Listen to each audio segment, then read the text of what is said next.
మనలో మనకు తెలియకుండానే ఒక ప్రపంచం నడుస్తుంది. అవి మైక్రోబ్స్ అండ్ బ్యాక్టీరియా. అసలవి ఎందుకుంటాయో, వాటి వల్ల ఉపయోగం ఇంకా ప్రమాదమేమిటో ఈ వీడియోలో చూద్దాం. మనిషి గర్భంలో ఉన్నప్పుడు శిశువు దాదాపు శుభ్రమైన స్టెరైల్ వాతావరణంలో ఉంటుంది. కానీ పుట్టిన క్షణం నుంచే బ్యాక్టీరియా శరీరంలోకి ప్రవేశించడం ప్రారంభమవుతుంది. ఎలా అంటే తల్లి డెలివరీ సమయంలో. సాధారణ ప్రసవం సమయంలో తల్లి ద్వారా మార్గంలో ఉన్న మంచి బ్యాక్టీరియా శిశువు చర్మం, నోరు, ముక్కుమొకి చేరతాయి. ఇవే శిశువు జీవితంలో మొదటి మైక్రోబ్స్. ఇవి రోగనిరోధక శక్తిని అభివృద్ధి చేయడంలో సహాయపడతాయి. సిజేరియన్ ద్వారా పుడితే శిశువు తల్లి చర్మం మరియు ఆస్పత్రి వాతావరణంలోని బ్యాక్టీరియాతో మొదట పరిచయమవుతుంది. అందుకే సి సెక్షన్ ద్వారా పుట్టిన శిశువుల మైక్రోబయోమ్ కొంచెం భిన్నంగా ఉండవచ్చు. తల్లి పాలు ద్వారా తల్లిపాల్లో మంచి బ్యాక్టీరియా, పోషకాలు ఉంటాయి. ఇవి శిశులు కడుపులో ఆరోగ్యకరమైన మైక్రోబయోమ్ను ఏర్పరుస్తాయి. శిశువు పుట్టిన క్షణం నుంచే మనిషి ఒక్కడే కాదు, కోట్ల సూక్ష్మజీవులతో కలిసి జీవితం మొదలవుతుంది. గ్రామ పిల్లలతో పోలిస్తే నగర పిల్లలకు జబ్బులెక్కువగా ఎందుకొస్తాయి? పరిసరాలు, జీవనశైలి, గాలి, నీరు, ఆహారం కలిసి ప్రభావం చూపుతాయి. గాలి కాలుష్యం. నగరాల్లో వాహనాలు, ఫ్యాక్టరీలు ఎక్కువ కాలుష్యం ఉంటుంది. పిల్లల్లో దగ్గు, అలర్జీలు, ఆస్తమా ప్రమాదం పెరుగుతుంది. గ్రామాల్లో సాధారణంగా గాలి శుభ్రంగా ఉంటుంది. నగర పిల్లలెక్కువగా ఇండోర్లో అంటే ఏసీ గదులు, స్క్రీన్ టైంలో ఉంటారు. ప్రకృతితో తక్కువ పరిచయం, మైక్రోబయోమ్ వైవిధ్యం తగ్గవచ్చు. గ్రామ పిల్లలు బయట ఆడటం వల్ల విభిన్న సూక్ష్మజీవులతో పరిచయం ఎక్కువ. ఆహార అలవాట్లు. నగరాల్లో ప్రాసెస్డ్ ఫుడ్, జంక్ ఫుడ్ ఎక్కువ, ఫైబర్ తక్కువ, దానికి కడుపు బ్యాక్టీరియా తగ్గవచ్చు. గ్రామాల్లో ఇంటి వంట తక్కువ ప్రాసెసింగ్. చాలా వరకు గ్రామాల్లో శుభ్రతగా ఉంటుంది. గ్రామాల్లో కూడా తాగునీటి సమస్యలు, పోషకాహార లోపం, కొంతమందికి ఇన్ఫెక్షన్లు ఎక్కువగా ఉండవచ్చు. పరిసరాలు, ఆహారం, జీవనశైలి, పిల్లుల ఆరోగ్యం.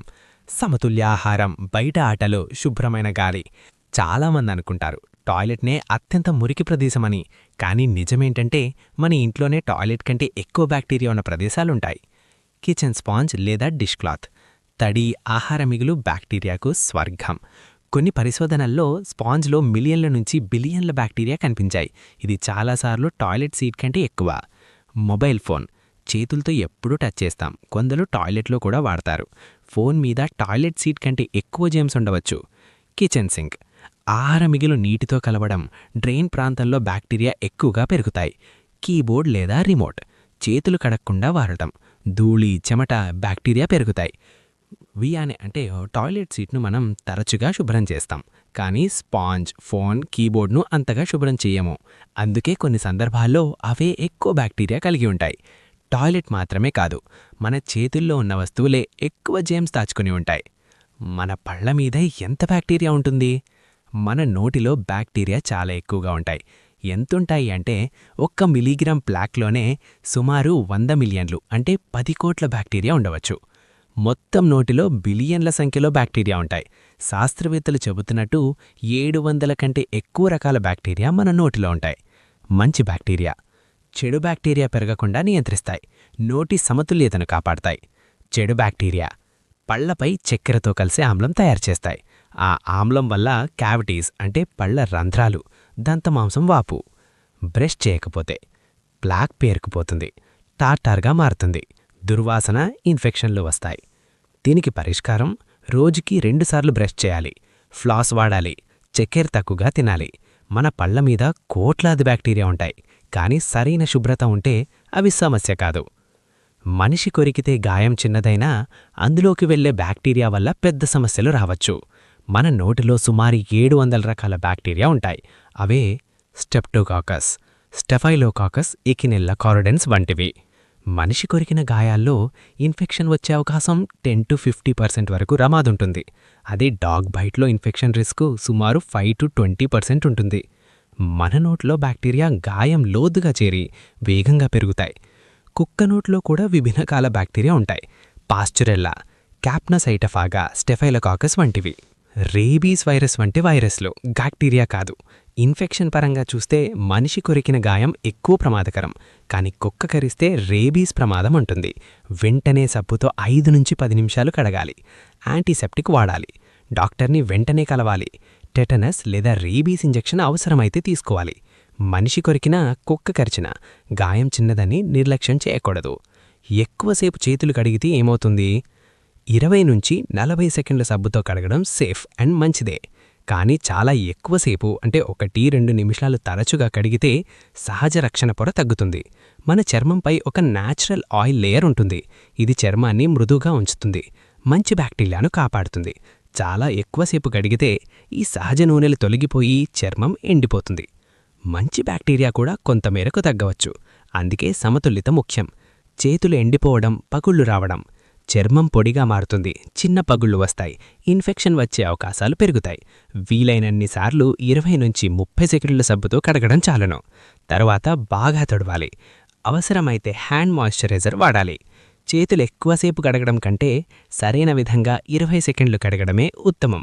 మనమందరం ప్రతిరోజు సబ్బు వాడతాం, కానీ అది నిజంగా చెత్త, బ్యాక్టీరియా, వైరస్లను తొలగిస్తుందా? ఇప్పుడు సింపుల్గా అర్థం చేసుకుందాం. సబ్బు నిర్మాణం. సబ్బు మాలిక్యూల్కి 2 భాగాలుంటాయి. నీటిని ఇష్టపడే భాగం హైడ్రోఫిలిక్ హెడ్, నూనెని, చెత్తను ఇష్టపడే భాగం హైడ్రోఫోబిక్ టేల్. ఈ 2 భాగాల వల్లే సబ్బు శక్తివంతంగా పనిచేస్తుంది. చెత్త ఇంకా జర్మ్స్ని ఎలా తీసేస్తుంది? మన చేతులపై చెత్త ఎక్కువగా నూనెలాంటిదుంటుంది. సబ్బు యొక్క హైడ్రోఫోబిక్ టేల్ ఆ నూనెని, చెత్తకు అంటుకుంటుంది. చాలా సబ్బు మాలిక్యూల్స్ కలిసి ఒక మైసెల్ అని చిన్న గుండ్రని నిర్మాణం చేస్తాయి. చివరికి నీటితో కడిగితే మొత్తం చెత్త బయటకు పోతుంది. వైరస్లకు అంటే లిపిడ్ పొర ఉన్నవాటికి సబ్బు ఆ పొరను పగలగొడుతుంది. సబ్బు చెత్త, జర్మ్స్ రెండింటినీ తొలగిస్తుంది. శానిటైజర్ ఎక్కువగా జర్మ్స్కి చంపుతుంది, కానీ చెత్తను పూర్తిగా తీసేయరు. అందుకే చేతులు మురిగ్గా ఉన్నప్పుడు సబ్బు ఉత్తమం. కనీసం 20 సెకండ్లు. వేళ్ల మధ్య గోళ్ల క్రింది కూడా శుభ్రం చేయాలి. సబ్బు కేవలం నురుగు కాదు, అదొక చిన్న కెమిస్ట్రీ యోధుడు. ప్రతిరోజు సబ్బుతో చేతులు కడగడం ఆరోగ్యానికి పెద్ద రక్షణ. మన శరీరంలో కోట్లాది బ్యాక్టీరియా ఉంటాయి.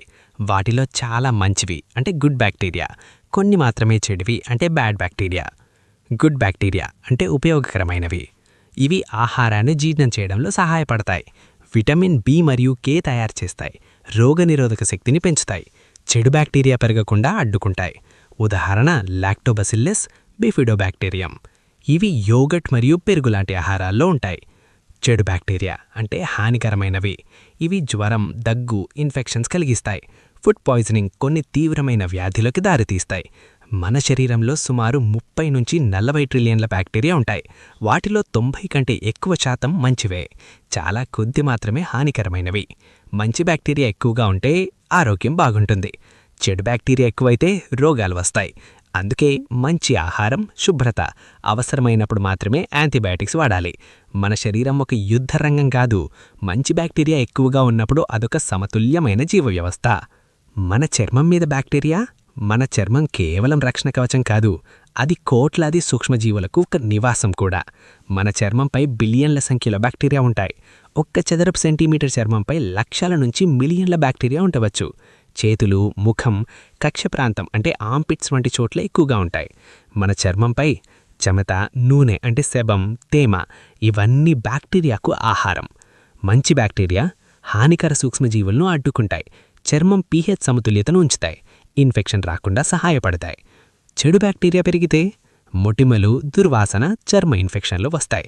ఎలా కాపాడాలి?